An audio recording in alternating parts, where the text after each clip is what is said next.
OH! OH! OH! Oh, it's good to be back. Can everybody give Judy a big round of applause for the great introduction? You know, Judy is an example of all the incredible volunteers who've been involved in this campaign each and every day, knocking on doors, making phone calls. I love all of you, and I'm grateful to all of you for all the great work you guys have done. Give it up for your former governor, our great friend, Ted Strickland. Poor Ted's got a cold. He's backstage. He wouldn't shake my hand. He's sick, but he's still out campaigning. Tireless. Now, I love you back, and I'm glad to be here.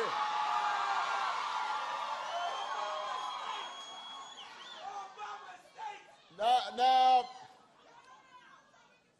you know,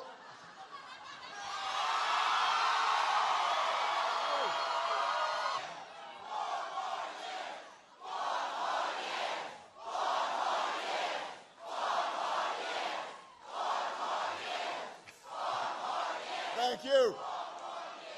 Well, listen, you know, for the past few days, all of us have been focused on one of the worst storms in our lifetimes, in our history.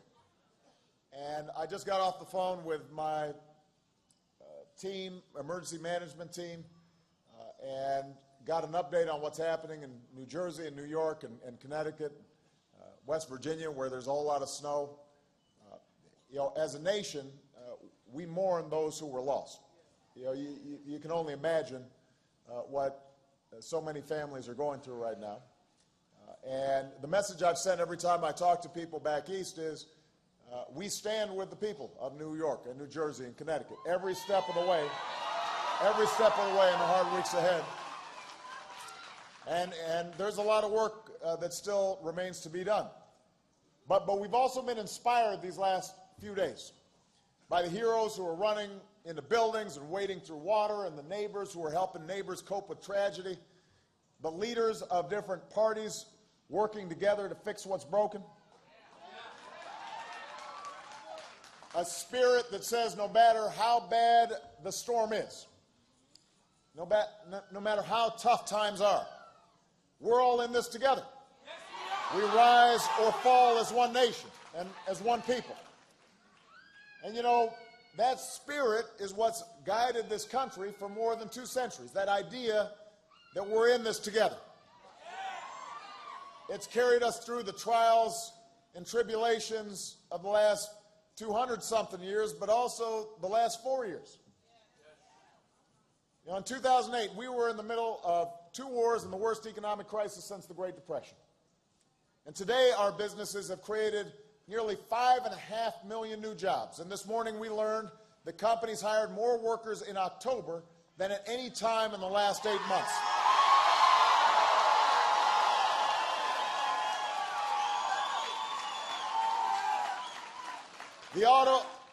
The American auto industry is back on top.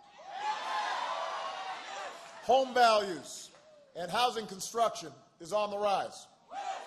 We're less dependent on foreign oil than any time in 20 years. Because of the service and sacrifice of our brave men and women in uniform, the war in Iraq is over. The war in Afghanistan is ending. Al-Qaeda's been decimated. Osama bin Laden is dead. We have made real progress.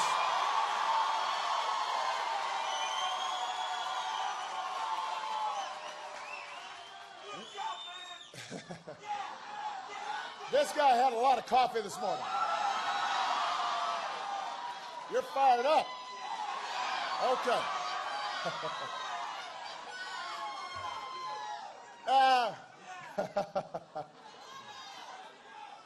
So listen, hold on a second.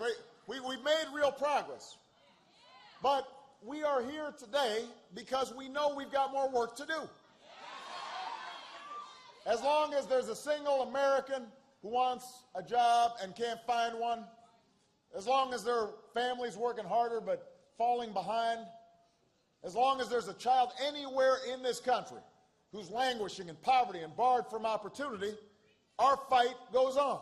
We've got more work to do. Our fight goes on because this nation can't succeed without a growing, thriving middle class. Our fight goes on because America always has done best when everybody has a fair shot and everybody's doing their fair share and everybody's playing by the same rules. That's what we believe. That's why you elected me in 2008.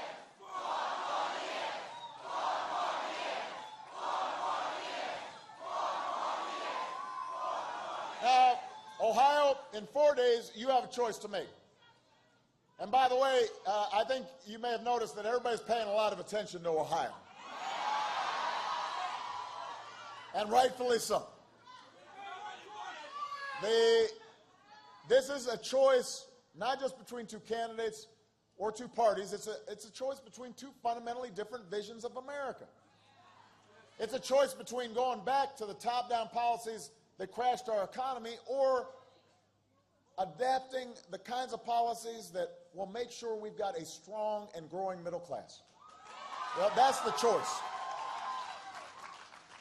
You know, as Americans, we honor the strivers and the dreamers and the risk takers, the entrepreneurs, the small business people. They're the folks who've always been the driving force behind our free enterprise system. And it's been the greatest engine of growth and prosperity the world's ever known. But we also believe in this country that people succeed, people start businesses, people work well in businesses when they've got a decent education, when they get a chance to learn new skills, when we support research into medical breakthroughs or new technologies. We think America's stronger when we can count on affordable health care and Medicare and Social Security, when there are rules to protect our kids from toxic dumping and mercury pollution. We think the market works better when consumers are protected from unscrupulous practices in the credit card industry or from mortgage lenders. And we believe that no politician in Washington should control health care choices that women can make for themselves. These are the things we believe.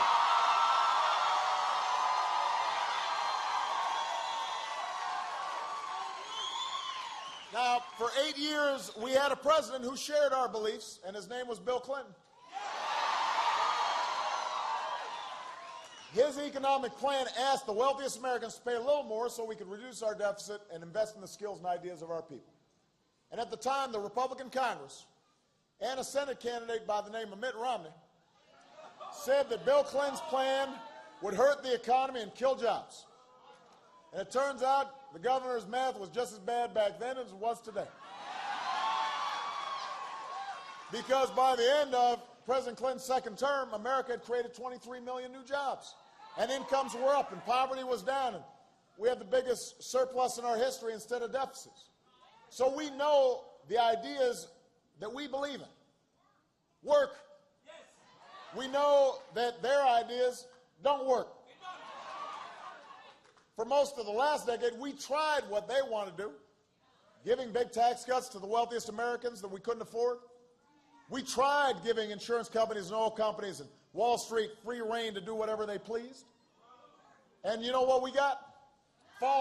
Falling incomes, record deficits, the slowest job growth in half a century, and an economic crisis that we've been cleaning up after for the last 4 years. So, we know what we want to do works. We know what they want to do doesn't work. We know what we want to do grows our middle class. What they want to do squeezes the middle class.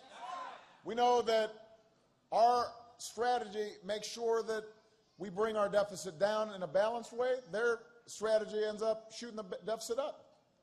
So we know what the right choice is, but let's face it, Governor Romney, he's a very talented salesman. In this campaign, he's tried as hard as he can to repackage these same policies and offer them up as change. But we know what change looks like. Policies until after the election, that's not change. We've seen that before. Right? We've seen that before. Ruling out compromise by pledging to rubber stamp the Tea Party's agenda in Congress, that's not change. And by the way, when you try to change the facts, just because they're inconvenient to your campaign, that's definitely not change.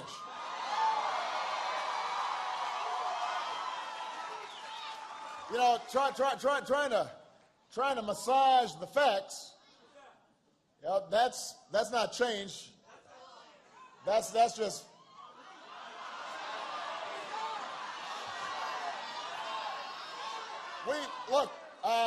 We've been seeing this out of Governor Romney and his friends over the last few weeks, right here in Ohio.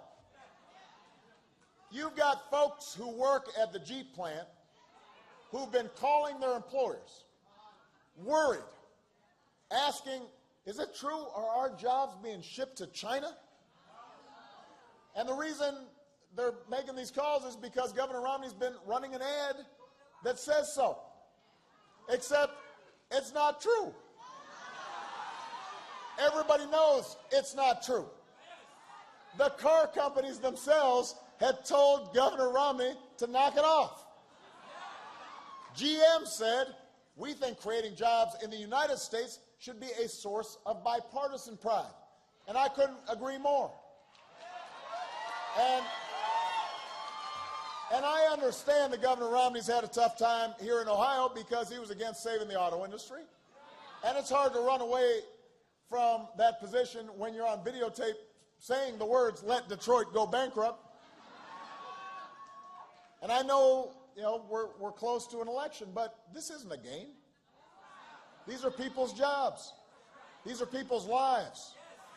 These car companies are putting a lot of effort to make great products, but also to make sure that everybody in America knows how committed they are to making cars here in America. And so you don't scare hardworking Americans just to scare up some votes. That's not what being president's all about. That's not leadership.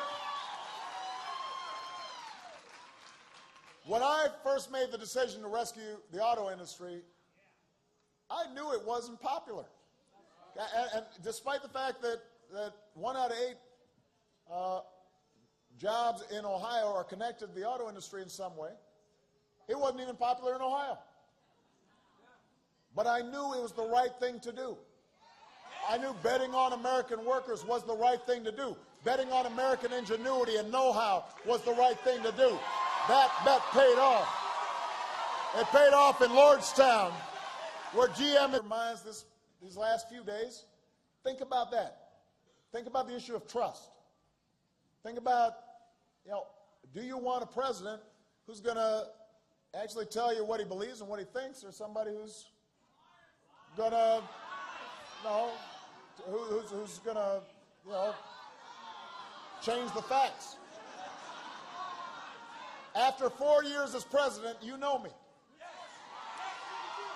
You may not agree with every decision I've made.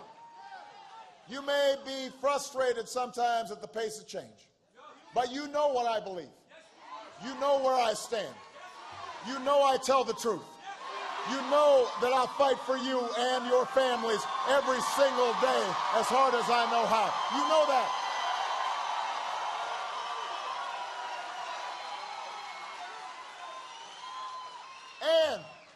And you know that I know what real change looks like because I fought for real change. And you've helped me every step of the way. After all we've been through together, we can't give up on real change now. Change is a country where Americans of every age have the skills and education that are needed for getting a good job. And let me tell you, when I hear folks saying hiring more teachers won't help this economy grow, they are wrong. Because if we've got great teachers in the classroom, that's going to help our kids and it's going to help our economy.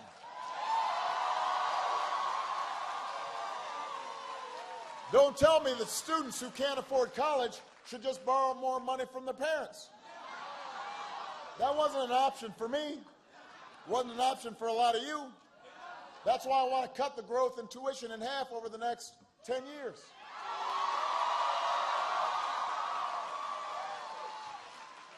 I want to recruit 100,000 math and science teachers when we live up to this country's legacy of innovation. You know, today, the great news about the auto industry is we're not just building cars again, we're building better cars. Innovative cars. Cars that by the middle of the next decade will go twice as far on a gallon of gas. And by the way, here in Ohio, it's not just cars that we're starting to manufacture again. We're building long-lasting batteries and wind turbines all across Ohio, all across the country. We've got to keep our cutting-edge technology and research and innovation and investment. And I don't want a tax code that subsidizes oil company profits when they're making money hand over fist. I want to support the energy jobs of tomorrow, the new technologies that will help cut our oil imports in half. And I don't want a tax code that rewards companies for creating those jobs overseas. I want to reward companies that are creating jobs in manufacturing right here in the United States of America. That's my plan. That's what real change is.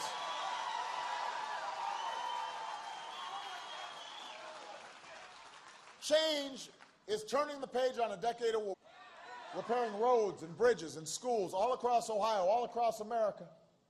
And let's especially focus on putting our veterans back to work as they come home.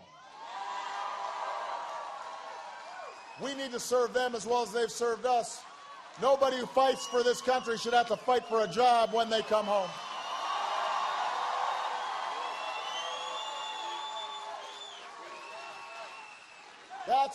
That's what's at stake in this election. That's my commitment. Change is a future where we do reduce our deficit, but we do it in a balanced, responsible way. You know, I've already signed $1 trillion worth of spending cuts. I intend to do more. But if we're serious about the deficit, we also have to ask the wealthiest Americans to go back to the rates that they paid when Bill Clinton was in office. Because if I'm not paying a little bit more and Governor Romney's not paying a little bit more, then the choice is to start cutting out help for young people trying to go to school. You know, it's to hurt folks who are vulnerable and depend on things like Medicaid. You know, as long as I'm president, I will never turn Medicare into a voucher just to pay for another millionaire's tax cut.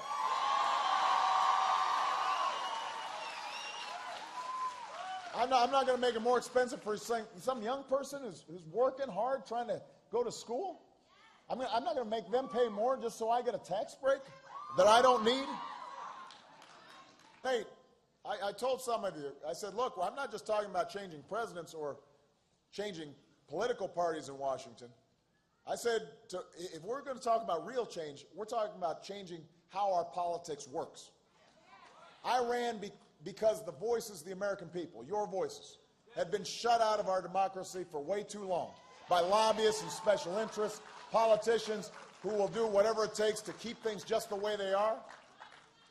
And over the last 4 years, you've seen it, the status quo in Washington has fought us every step of the way. They've spent millions trying to stop us from reforming the health care system. They've spent millions trying to keep us from reforming Wall Street. They engineered a strategy of gridlock in Congress, refusing to compromise on ideas that both Democrats and Republicans in the past have supported. What they're counting on now is that you're going to be so worn down by all the squabbling, so worn down by all the dysfunction, that your party's been with me in that fight. I've worked with them. Look, you know, there have been times when Republicans cooperated on tax cuts for middle-class families and small businesses. There were Republicans who helped us repeal Don't Ask, Don't Tell. When they're about broadening opportunity and helping the middle class, we can work together. But as long as I'm president, you know, I've said I will work with anybody of any party to move this country forward. If you want to break the gridlock in Congress, you'll vote for leaders who feel the same way, whether they're Democrat, Republican, or Independents. But I'm not just going to cut a deal that kicks students off of financial aid or gets rid of funding for Planned Parenthood or lets insurance companies discriminate against people with pre-existing conditions or eliminate health care for millions on Medicaid who are poor or elderly disabled. You know, if that's the price of peace, then I'm not going to pay that price. That's not bipartisanship. That's not change. That's surrender to the same status quo that has hurt the middle class and all those families who are trying to get into the middle class for way too long. And Ohio, I'm not ready to give up on the fight. I'm not ready to give up on the fight to make sure that the middle class is growing. I'm not ready to give up on the fight to make sure every child has opportunity. I hope you aren't either, Ohio. I hope you aren't either. You know, the folks at the very top back to community college to retrain for the jobs of the future. She needs a champion. The restaurant owner who needs a loan to expand after the bank turned him down, he needs a champion. The cooks and the waiters and the cleaning staff at a hotel trying to buy a first home or send their kid to college, they need a champion. The auto worker who had lost his job, wasn't sure the plant would ever reopen, and now is back in that plant building a car and feeling the dignity and pride of doing a great job, he needs a champion. Those kids in inner cities and small farm towns in the valleys of Ohio, rolling Virginia hills, right here in Hilliard, kids dreaming of becoming scientists or doctors or engineers or entrepreneurs or diplomats or even a president. They need a champion in Washington. You know, the future will never have as many lobbyists as the past does, as the status quo does, as the vested interests do. But it's the dreams of those children that will be our saving grace. It's the dreams of those children that move us forward. That's what we have to champion. That's why I need you, Ohio, to make sure their voices are heard, to make sure your voices are heard. We've come too far to turn back now. We've come too far to grow faint-hearted. It's time to keep pushing forward, to educate all our kids and train all our workers, create new jobs, rebuild our infrastructure, discover new sources of energy, broaden opportunity, grow our middle class, restore our democracy, to make sure that no matter who you are or where you come from, you can make it in America. That's what we're fighting for.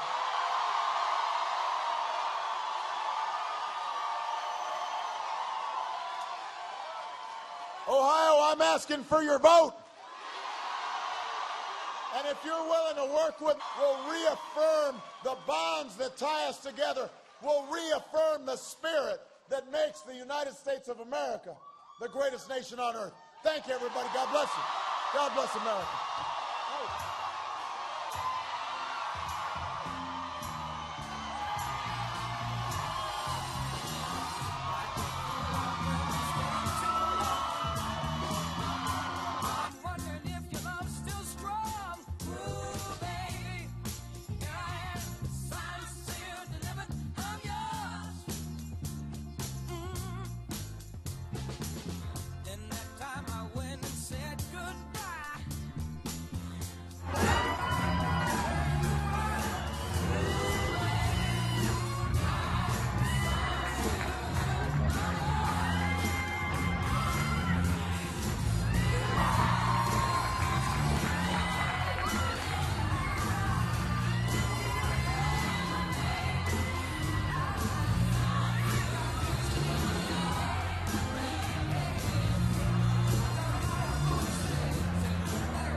Wasn't sure the plant would ever reopen, and now is back in that plant building a car and feeling the dignity and pride of doing a great job. He needs a champion. Those kids in inner cities and small farm towns in the valleys of Ohio, rolling Virginia hills, right here in Hilliard, kids dreaming of becoming scientists or doctors or engineers or entrepreneurs or diplomats or even a president. They need a champion in Washington.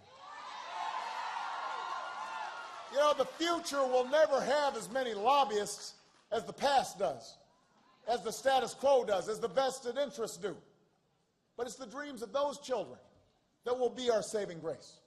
It's the dreams of those children that move us forward. That's what we have to champion.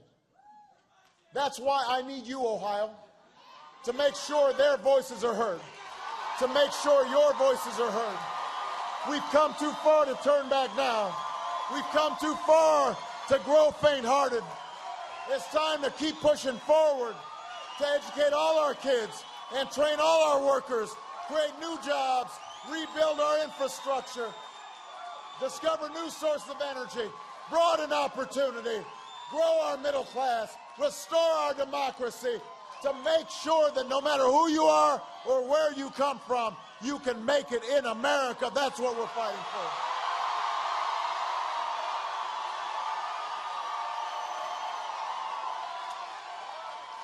Ohio, I'm asking for your vote. And if you're willing to work with me, we'll reaffirm the bonds that tie us together. We'll reaffirm the spirit that makes the United States of America the greatest nation on earth. Thank you, everybody. God bless you. God bless America.